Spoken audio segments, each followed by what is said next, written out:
date, and it would show me the intentions just for those three masses. So then how would I print that? I could do Control and P from here, which would be very easy. Okay. Or if I go up to the report section and underneath of event reports, there is a listing report in here for intentions, which would be my intention list, which would allow me to set the date range that I'm looking for, and it would give me the celebrant name, or I'm sorry, the intention information that would be listed right there along with the mass that it goes with. So they have a list already set up for it, or I could just, if I'm in a hurry, Control and P to get that screen printed out. So that was underneath of information and then the mass schedule. So I'm one, creating the events for my calendar, and two, giving myself the ability to track that mass intention information. So I've now created all of these events, I have them in here, and I want to look at the information on a calendar. That's going to be my calendar button that's over here at the top. And if I come into calendars, it's going to default to whatever calendar type I had selected underneath the initial setup. Mine defaulted to weekly schedule, but you can choose list of events, daily schedule, weekly, monthly, or yearly. Most people, I think, tend to go with the monthly calendar, but the other ones are in here as well. So this is one big giant calendar of everything that's in here. Think of this as your master calendar. It's all of the organizations or all of the events that I'm looking at. Today's date is usually highlighted.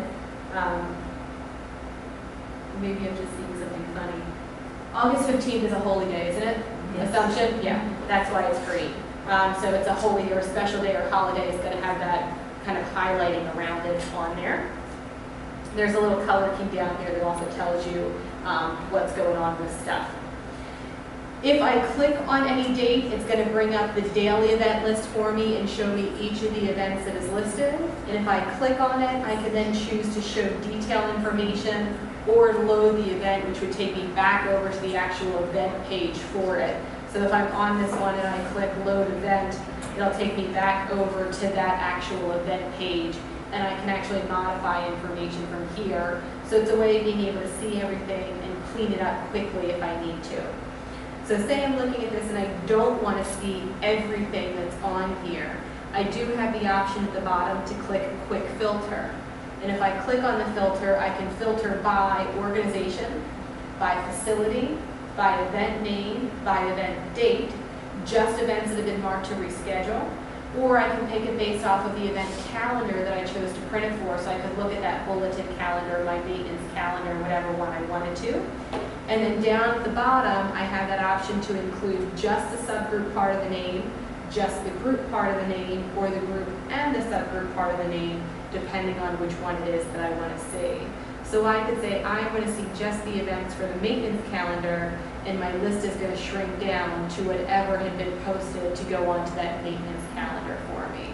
So it's a way of just quickly filtering what it is that I have here.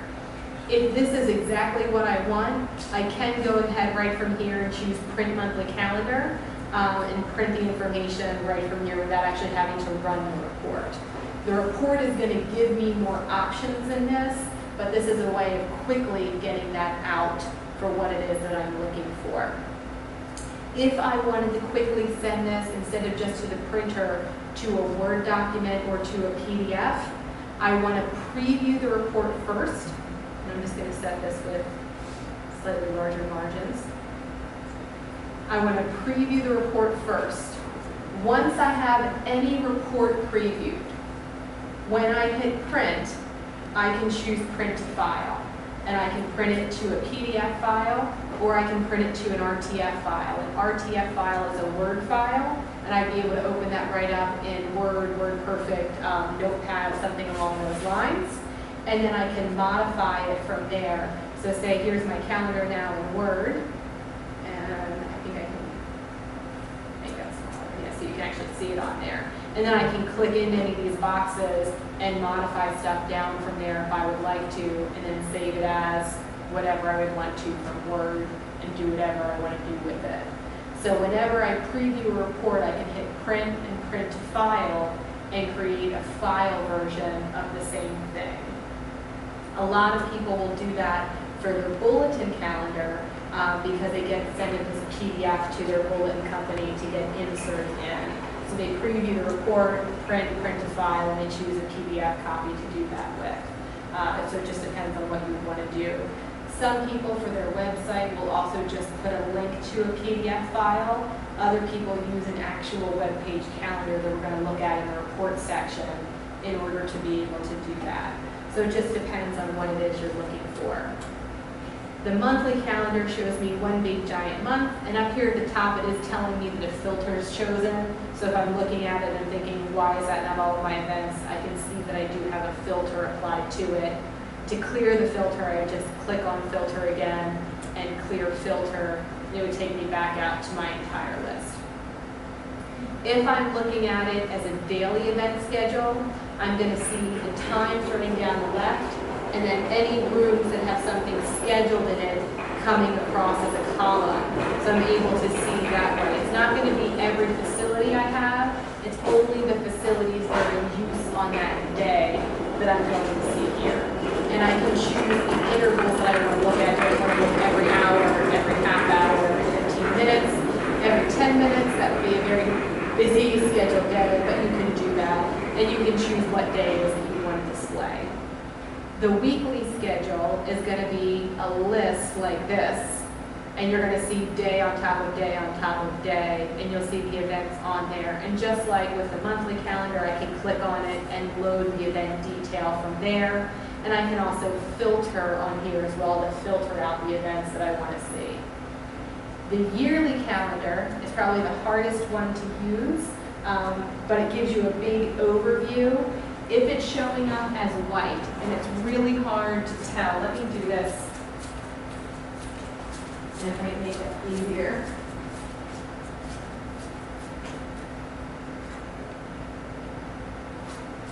It's still really hard to tell with the color that's on here. The weekends are in white. The regular days are in yellow if something's scheduled on them. And if it's a special day or holiday, it's green.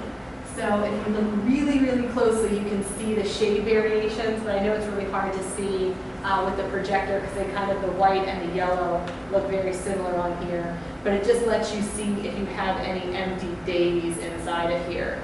And again, you can do a filter on it. You can look at today or a specific date by clicking on it and then kind of going down from there. And you can load events right from there as well. So the calendar is more to be able to quickly see what you already have scheduled, but not necessarily how you would go to print out the report for your bulletin or something like that. When we want to get that information out, we're going to go up to the report section to do that. And if you're following along in the handout, that takes us over to page number 2.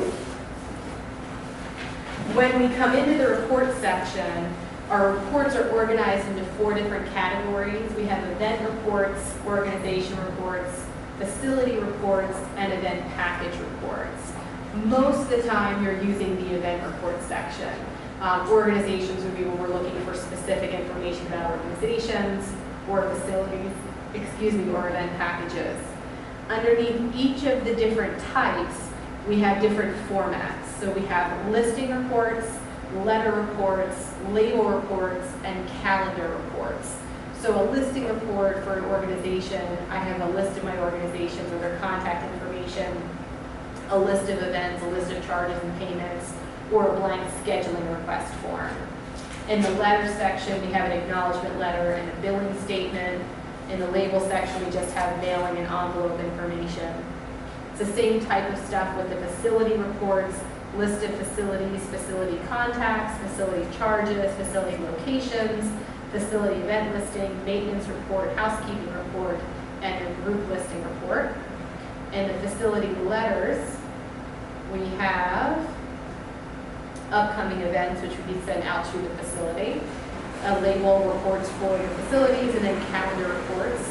In the event report section, that's where we're going to find the most reports. We have a list of events, a detailed list of events, an event list with payment history and payment totals, conflicting events, intention lists, event request information, cancellation report, event kitchen report, number of attendees, no-shows, web remarks, event remarks, facility usage report, scheduling batch report. So those are all different types of event lists that we can do. And then the event calendars. And then the last section is for those event packages, which lets us list the event packages or event package contact information, and then calendars, and then label reports for that as well. Most of the time, people tend to be looking to print calendars as opposed to the lists that they're doing. The most popular calendar is going to be from the event section. So if I come to my event reports and then to calendars, I have a daily calendar, a weekly calendar, a monthly calendar, a web page calendar with scrolling, a blank calendar, and what's new with version 7 is I can export to Google Calendar. So if we use Google Calendar for all of our pre-schedules and they want to have everything exported over to that, we can do that as well. The most popular one here is the monthly calendar. And when I click next, it's going to bring up my overview screen. One of the changes they made with version 7 is you now see your event date range listed on the overview screen.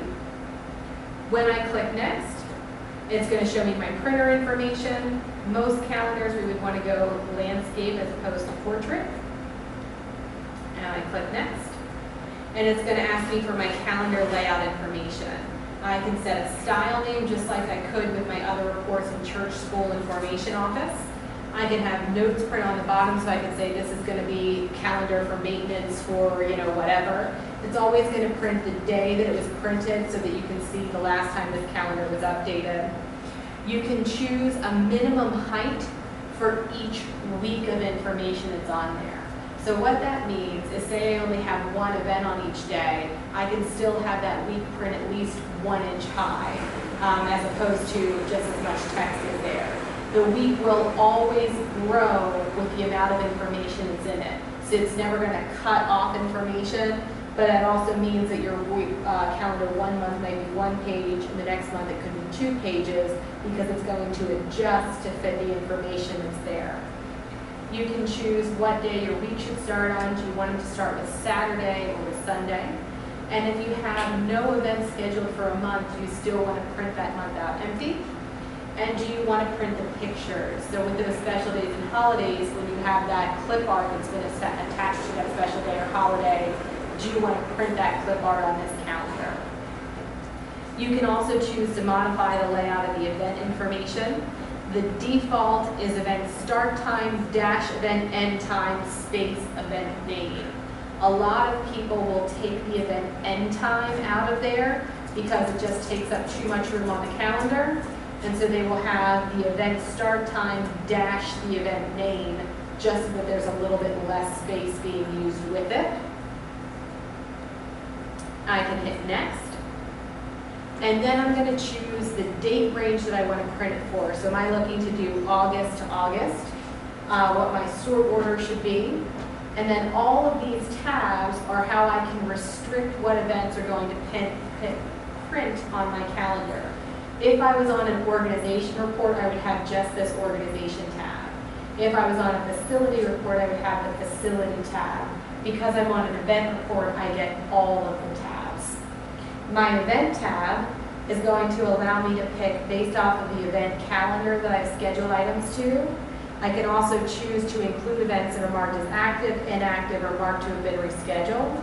And I can also restrict based off of the time range that the event is scheduled for. So if I'm just looking for events that are going to be in the evening, I can choose to say just print events between 6 o'clock and 10 o'clock at night. My other event info tab is going to allow me to restrict based off of the event name. So whenever we create an event, we give it a name. This is the names of every event that's currently in the program. I can also do it based off of charges and payments or requirements, whether or not they've been met. I can do it based off of the organization. So I can say, give me just events that are marked with this or these organizations. I can do it based off of the facility. And the facility is again where I have that option to print just the subgroup part, just the group name part, or the group name and the subgroup part on the calendar. The package tab is going to let me pick anything that's associated with particular packages. And then the additional selections is if I somehow have something else that I couldn't have picked from one of those other things, I can put in a restriction for it. So I can say I want to see everything where the location city is equal to this. I'm not sure why I'd want to do that, but I can if I would like to. So once I filled out the selection that I'm looking for, I'm going to go ahead and hit preview. And here is my lovely calendar. It's always going to put those little mini calendars in the blank spaces, which might be at the top of the report or it might be at the bottom of the report, depending on where the days fall in that month. So it'll just either to the beginning or the end, depending on if the Sunday starts on a Sunday or not. We'll see how this row or this week is taller than this week. It's because it's stretched to fit all the information that's in here on this Thursday. So it's always going to adjust the height based off of what it needs. And then the next page has my last week for the month of August. And I can always hit print, just like we saw before, and print to file or print it just the current page information with that. Can you change the size of the paper so that the calendar's on one page? Goes over like that? If I go back, and I go back again and back again, I can choose my paper size here. So I could pick larger paper, Okay. but I would just have to be able to print onto that size paper if I needed to. So I could make up my own paper size if I was doing it to a PDF, which would keep it all on one size. But if somebody tried to print from that PDF, they would have a hard time because it wouldn't necessarily know what to do with it, depending on when it actually goes to a printer. The other option that's in here are these web page calendars. And what they do is these create an HTML file that can get added to your website. One has scrolling, one does not have scrolling, and I'll show you what these look like. We would choose what the file name is that we would want to create. I'm going to call this temp 1. And you can choose to include the web calendar remarks. You can choose to include the organization contact information. You can show the time of it. You can choose the start time only. You can choose to include special days on there and whether or not you would want to show the facility name. If you use FTP to FTP up your information to a website, you can fill in that FTP information for where that calendar file should go. I hit next. I would choose the date range that I'm looking for that calendar. And again, I'll have all of those same options for how I want to restrict what's going up to that calendar. And I can hit build. It's going to create that, and I'm just going to hit new file to see what that looks like. It's going to open it up in Internet Explorer for me. And this is my calendar. So any day that has a little underline is a day that has something scheduled for it. And if I click on August 15th, it's going to jump me down to August 15th in the list. And here's everything that was assigned for August 15th. There's a staff meeting in the meeting room church at 3 o'clock. The location is the meeting room church. So it's going to show me all of those things all the way down through here. If I had done this as the other version, which was the web page calendar with scrolling, it's a little bit different. Let me do this one as temp 2. Special days, facility, next, and build.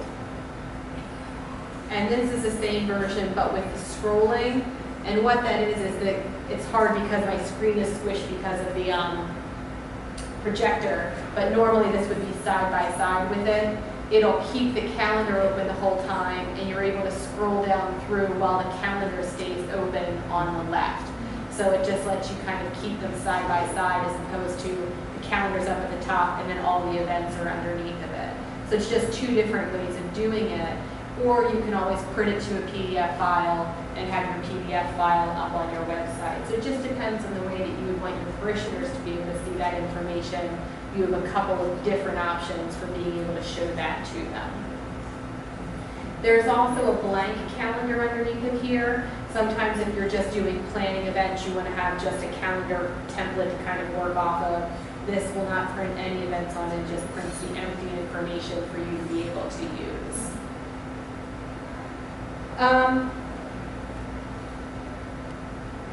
We're going to circle back around to questions here in a bit, but the other couple things that we just want to hit on, we want to make sure that you're backing up your data. if you don't back up your data and something happens, I can always re-give you the program information, but I can't recreate your data information for you. There are two types of backups you want to be doing. One is an automatic backup. If you come up here underneath the setup information and backup and restore, there's an option for backup options, and you can choose what days you want your information to be automatically backed up. And the first time the program is opened on that day, the backup file is going to run, and it archives those backups. The default is to archive those backups onto your server or wherever your data is stored at. However, you can choose a different internal archive folder.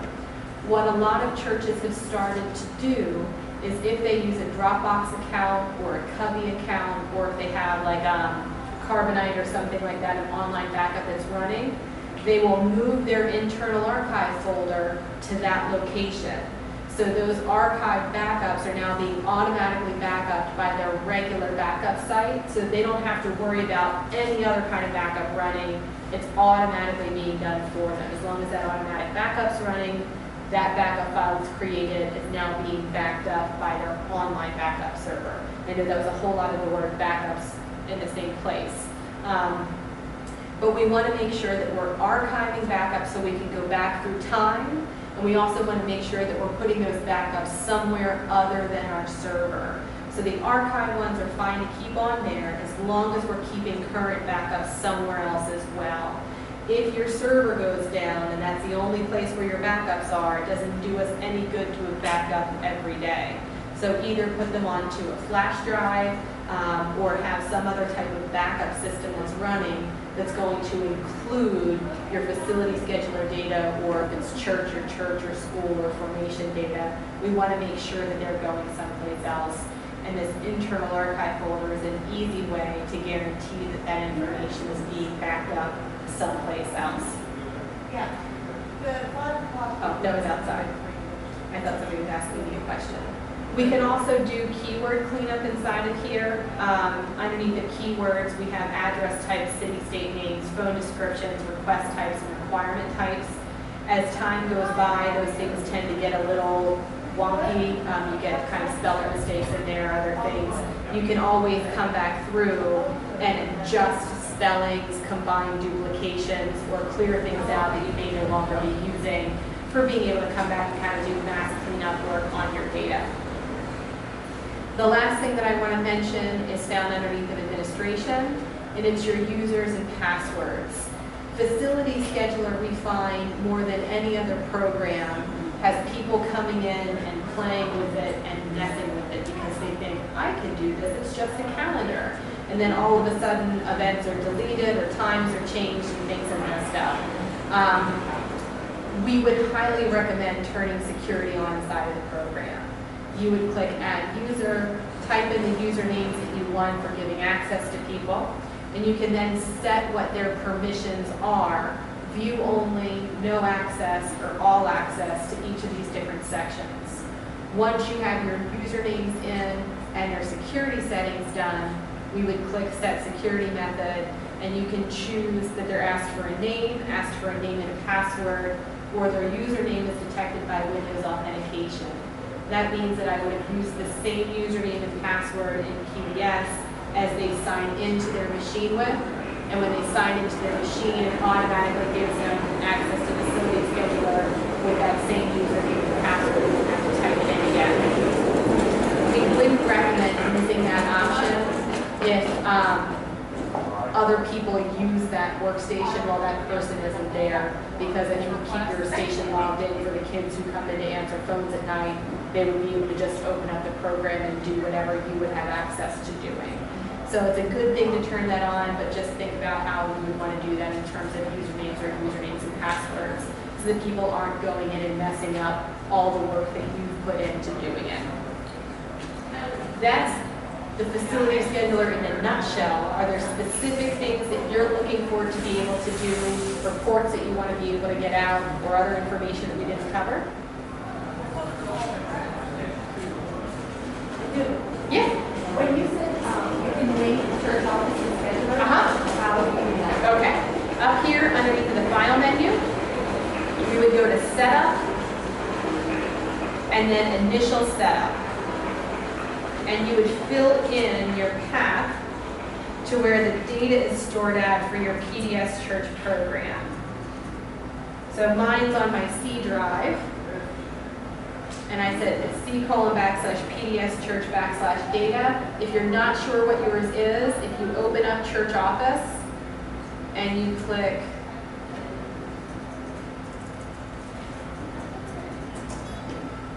the File menu and About, it'll list your data path for you right there.